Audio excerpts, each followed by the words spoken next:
Në takimin me përfaqësuesen e lartë të BE-s Kaja Kallas, autoritetet vendase kanë ofruar zgjidhje të mundshme për zhbllokimin e procesit eurointegrues.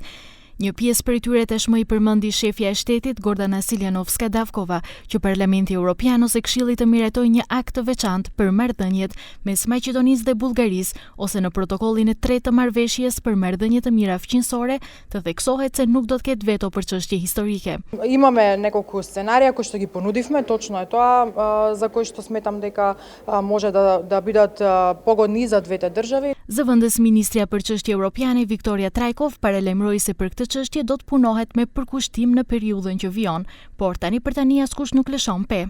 До сега беа децидни и тврди во нивните ставови, не отстапуваме и ние, така што можеби еве ќе се најдеме некаде на средина. Euroambasadori Mihajlis Roka siguron se të gjithë punojnë me zell që vendi të zhbllokohet në rrugën drejt BE-s, por nuk i komentoi idetë e ofruara në detaje.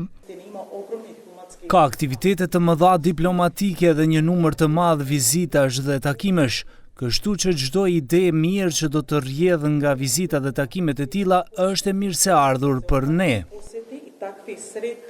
Për takimet dy palëve foli edhe kryetari i Këshillit të BE-s gjatë vizitës në Shkup Antonio Costa, kanë biseduar që ky takim të ndodh gjatë samitit të NATO-s në Hag ka fundi i qershorit. Në takim do të merrin pjesë edhe Eurokomisarja Ursula von der Leyen dhe Kaja Kallas. Në mënyrë shtesë janë ofruar edhe përfaqësues të NATO-s dhe SBA-ve.